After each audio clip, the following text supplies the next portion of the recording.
We've got some funny ideas when it comes to Benjamin Franklin. A penny saved is a penny earned. The Franklin we know best was wise, inventive, and old.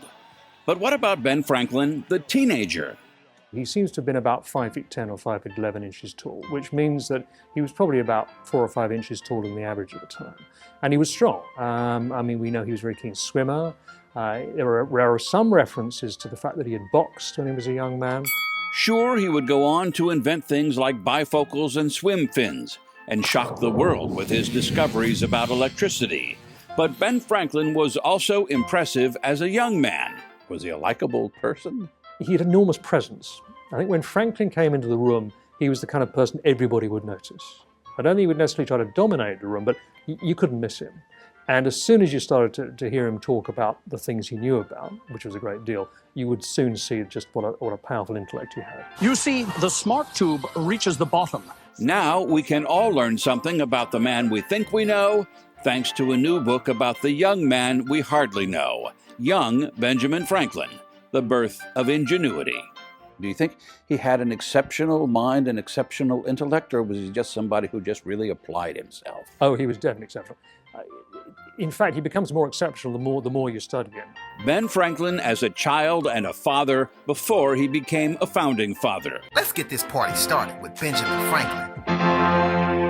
What Franklin had a great knack for was that not only could he do the physical work of experimentation, he was a very good observer, and also very good at designing apparatus, but he also was very, very good at logically analyzing what he saw. He had a very rigorous, very methodical brain, and so he was able to take confused results and come up with a very simple, elegant hypothesis for explaining them. Franklin predates IQ tests. He gives these accounts in his autobiography about some of the books he read when he was in his teens. It's not always clear exactly which books they were, so you have to ferret about a bit, as I did in the archives and in libraries, to try and determine exactly what that he was reading. And when you see what he was reading, when you identify those sorts of books, you can see they were very sophisticated indeed. For someone at 15 or 16 to be able to work his way through these books and fully understand the arguments. And then when he was in London, and he was 18 or 19, actually to produce a philosophical work of his own, which he actually printed and had published, and doing this all long before he was 20, that's pretty remarkable. What do you suppose his personality was like? Was he a likable person? He was clearly great fun to be with. He wasn't quite as eloquent, I think, as people imagined him to be. I mean, as he said himself, he wasn't very good at public speaking.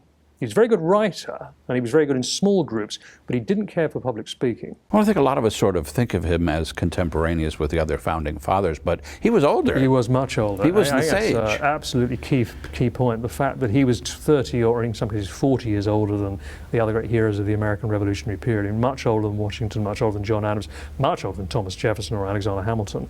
And that meant that he really came from a different era. It's a very important thing to bear in mind that he was actually born when Queen Anne was still on the throne.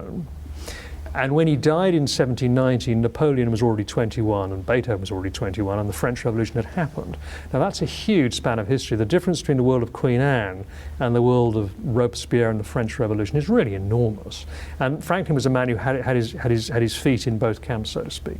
You know, he came out of a kind of 17th century world in some ways, and yet he actually lived to see, as I say, the French Revolution, the Romanticism, all those great movements that paved the way for the 19th century. And that's a huge span of history. And not only that, but he actually understood that it was a huge span of history. He wasn't somebody who, as he got older, thought everything's going to hell in a handbasket, which many of us start to think. He actually was positive and enthusiastic about the future, which is quite hard to do, you know, as you get older, but he certainly did it. Well, the book is Young Benjamin Franklin. It's fascinating and certainly somebody that we think we know, but maybe there's some things we don't know. We appreciate you being here, Nick Bunker. Thank you. Thank you.